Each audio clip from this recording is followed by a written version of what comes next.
All night the waters of the Chesapeake and those of the Atlantic beyond had been tumbling under the force of a fresh east wind that was bearing an incoming vessel straight up to her harbor and home. But with the first streak of gray along the far horizon, night ceased to flap her dusky wings, and the wind fainted till it was but a breath. As the wavelets lapped against the ship's side, her captain, longing for home, shrugged his big shoulders and ordered out more canvas. It was a fair dawn. The whole stretch of sky over the bay was flushed with pink and beaming with gold, while beyond this the clear greenish turquoise of mid-sky in the west grew so vivid that the last clinging night mist melted away, and the day waited only for the sun. He came at last, a great, fiery wheel, dripping from a watery bath and pouring his splendor back to the waters again till the river ran gold, dazzling the eyes of the gulls that veered across its breast down to the bay and out towards the salty sea. And the sun woke the forests of birches and poplars and spruce, colored the dandelions and the grass all over again, drank dew from the flower cups, played with the breeze among the peach blossoms of the orchard on the bank, and finally entered into the quaint breakfast room of a colonial house, Trevor Manor, that stood on the River Severn, 3 miles from the city of Annapolis. Adam, the house butler, very black and very sleepy, was in this small apartment, dusting. From the next room Lilith, his wife, hummed, in a rich contralto, over her sweeping. Otherwise the house was still, for the sun rises early in May. The breakfast room wherein Adam worked, or played at work, is worthy of description, perhaps, for the colonial countryside knew nothing just like it. It was the southwest corner room on the lower floor, opening out of the library, but so easily accessible from the kitchen, which was 50 feet from the house, that the family commonly used it for all their meals. The general southern fashion of dining in the central hall, from a custom of hospitality, had its drawbacks. On the north side of the breakfast room were the library door, a small buffet covered with the best chene, some chased silver, and a little Venetian glassware, the pride of the family heart, and, on the other side of the doorway, a badly done family portrait. In the east wall was a large fireplace, with a mantel above, on which stood 2 large porcelain jars and a black bust of Plato, over which hung a recent print of His Majesty King George. To the south a large window looked out upon the yard behind, but the western wall of this little place was no wall at all. Across the top of it, just below the ceiling, a grudging support to the upper story was given by a heavy oaken beam. Beneath this all was glass. The little, opal-like, diamond-shaped panes were wont to catch the rays of the afternoon sun and make the room, from noon to twilight, a blinding, rainbow cloud of light. A door, too, there was here, all of glass and bound with lead, a real triumph of craftsman's skill in those simple days. It had been Madame Trevor's idea, however, and where was the workman in Maryland who would not have been stimulated to inspiration with Madame Trevor to oversee his work? The door opened upon a terrace which led by a little flight of steps down into the rose garden, or, by a diverging path, off to the big round kitchen, in which last building the morning fires had been lit, and Chloe, with Phyllis, her scullion, daughter, and probable successor, was plucking spring chickens for the morning meal. Adam and Lilith, their first tasks ended, were now setting the table in the breakfast room, with tablecloth of unbleached linen, the ordinary service of burnished pewter, silver knives, and carving set of steel, horn-handled.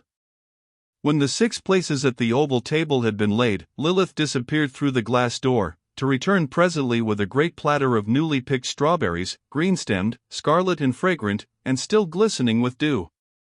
These were set in the center of the table, while on either side stood an earthenware bowl heaped with sugar, patiently scraped by Adam from the high, hard loaves that came, wrapped in bright purple dye paper, up from the Spanish Indies.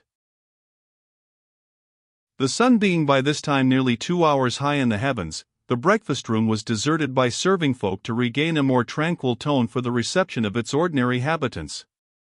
Through the open door came the breath of the May morning, heavy with the sweetness of the garden just outside. Plato gazed mildly down upon the 2 or 3 lazy flies that hummed over the strawberries, and once a robin from the woods nearby skimmed into the room, brushed past the decanters on the buffet, halted for a second on a jar near King George, and made a darting exit through the open southern window. Finally, into the waiting solitude, came Sir Charles. Sir Charles, tall, slender, graceful, freshly wigged and powdered, his lieutenant's uniform of scarlet and white in harmony with the morning, the gentleman's magazine in one of his well-kept hands, an eyeglass on a silken cord in the other. He seated himself in an evidently accustomed place at the table, pushed back his chair a little, comfortably crossed his legs, and began to reperuse an article on the best methods of preserving fox brushes, which had engaged his attention the evening before. He was not a rapid reader, and he had not half finished the column when he felt, unmistakably, another presence near him. Thereupon he permitted himself an unmannerly luxury. "Good morning, Debbie," he murmured, without looking up. "Good morning, Sir Charles," was the reply. Then, quickly throwing aside his paper, the young man rose, bowed as he should have done, and stood looking at her who was before him. The young man rose and bowed. The young man rose and bowed. Deborah stood in the glass doorway, half in and half out of the room. Her face was slightly flushed, and her hair, as usual, in a state of delightful, crinkly disorder. Otherwise her appearance was immaculate, and, for all Sir Charles could have told, she might have been in a costume of brocade and lace. It was no more, however, than a faded blue and white homemade linen over a petticoat of brown holland, with a small white muslin kerchief crossed upon her breast. She was bareheaded, and the hair that had been tossed into 1,000 rebellious ringlets was tied back with a blue ribbon. Deborah Travis, Sir Charles Fairfield's second cousin, and Madame Trevor's first, was, at this time, 17 years old, and not yet so pretty as she gave promise of being later. Nevertheless, Sir Charles's poorly concealed devotion in her direction was a matter that was not discussed in the Trevor family. The tongues of slaves, however, are seldom bridled among themselves, and neat things upon this interesting topic were not infrequently spoken round cabin fires on cool evenings in the quarters. "You've quite recovered, I trust, Deborah, from your indisposition of yesterday?" The girl's cheeks grew pink as she answered, quietly, "Quite, thank you, Sir Charles." 'Twas another experiment in the still room, he ventured. "Of course," she responded, reluctantly, and in a tone that finished the topic. There was a pause. The governor's lieutenant was finding himself again. "Will not you come in, Mistress Debbie?" he said, finally. "Or may I come out and walk in the garden a little with you?" "Thank you, I shall come in. Breakfast is ready, but the rest are late." "And you have been in the still room all this while?" "No, I have been in the 12-acre field, and as far as Hudson Swamp." "Devil take me! What were you doing there?" "I was hunting for a plant, but I could not get it. I brought home some young tobacco instead." Why, Deborah, 'tis always plants with you. Can you find nothing nearer home to suit your pleasure? Tell me the plant you sought, and I will hunt for it to the other end o' Maryland, if you command." "Thank you, Sir Charles, but in a month I shall pluck it for myself, at the end of the huckleberry path." "'Tis spotted hemlock." "I found one, young yet, but well-looking, which I shall gather as soon as 'tis big enough." "Spotted hemlock! Child, 'tis rank poison. I'd a horse die of it once in." He broke off suddenly and turned about as Madame Trevor, with her younger daughter, Lucy, rustled into the room. The elder lady looked rather sharply from her nephew to her young cousin as she came in, but she could read neither face. Sir Charles bowed with great respect, and Deborah gave her usual demure courtesy for the morning. Lucy was a slight, pretty little creature, with thin, silky dark hair, lively blue eyes, and a waist as trim as Deborah's own.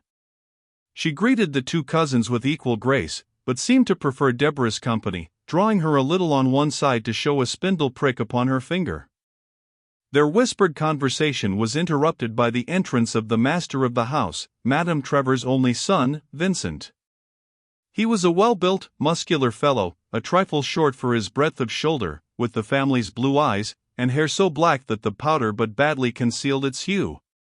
He greeted his mother with profound respect, lightly kissed his little sister's cheek, and nodded to Deborah in a preoccupied fashion. Then, joining Charles at the buffet, he proceeded to mix their first potation of the day, 2 Venice glasses full of Jamaica rum, sugar, and water. Both gentlemen drank to the health of Madame Trevor, who acknowledged the usual courtesy with a slight nod, and then, seating herself at the head of the table, drew towards her the platter of strawberries. "We are not to wait for Virginia?" asked Vincent, taking his place. Madame was about to reply when, from the little passageway beyond the library, came the crisp rustle of stiff petticoats, and Virginia Trevor, the belle of Annapolis, tall, fresh of complexion, unrouged, of slender figure, and delicate patrician features, came smilingly into the room. The gentleman hastened to rise, and Sir Charles lifted back her chair. "Thank you. Your pardon, madam, for being late. Amanda was very slow. After your wakefulness of last night, I had not imagined that you would attempt to rise this morning," answered her mother. Virginia glanced at Lucy, and a half-smile passed between them. It was over before Madame Trevor perceived it. "Debbie was the sick one yesterday," observed Lucy, gently. "But you seem to be quite recovered today," she finished, turning to her cousin, just as Adam entered from the kitchen, bearing with him a platter of fried chickens, crisply browned and smoking, while Lilith followed with hoe cake and bacon.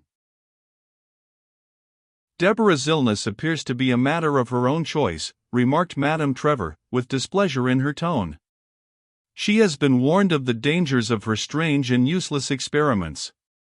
If she chooses to go her way against all advice, she must accept the consequences of such folly." Deborah was silent, and appeared unconcerned at the reproof.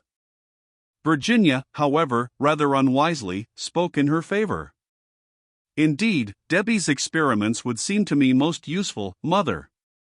You yourself say that no one about Annapolis can make such rose and lavender water, or distill such cordials and strong waters as she. The still room, too, is a different place since she was given charge over it." "I was not of the opinion, Virginia, that Deborah's illness resulted either from rosewater or from cordial. And, as to the still room, who enters it to know how it may be kept?" "Madame Trevor, I have never refused entrance to any one of the family or the slaves who has wished to enter the room you gave me charge over." "Indeed, Lucy." "That is enough, Deborah." Sir Charles Fairfield, though to all appearances he had not been listening to the short conversation, flushed a little at the manner in which it was ended, and, raising his voice, he addressed Vincent. "Will you ride into town with me today? I've not waited on His Excellency for a week. On my life. They give us an easy time out here. Fancy a full-pay staff officer at home, in camp, not seeing his colonel for a week. I must really ride in today. Come with me, Vincent, and see what idea there is of a chase next week." Vincent poured out another tankard of quince cider and slowly shook his head. "'Tis not possible today, Charles. They are just beginning to top the tobacco. I am going over all the farther fields with Thompson, and there are 3 new blacks to be graded. If you'll go tomorrow, I'll ride with you, but not today." "Pardon, Mas Trev," cried a black boy, in house livery, who came running in from the front. "Dr. Coel and Mist called outside on the hoses, and say, can they come in?" "Mr. Calvert," cried Lucy. "Go to meet them and bring them here at once, Vincent," commanded Madame Trevor, at the same time sounding a handbell for Adam and Lilith. Vincent and Charles together hurried out of the room, while the ladies drew more closely together at the table, and 2 extra places were laid. "Bring some fresh chicken and hot bacon and hoe cake at once, Adam, and have Chloe fry some oysters and tap a barrel of applejack." The slaves scurried away to the kitchen again as the sound of deep masculine voices was heard in the library. The guests entered the breakfast room side by side, and the four ladies rose to greet them, Madame Trevor first, with her daughters just behind her, and Deborah, with suddenly eager eyes, a little to one side.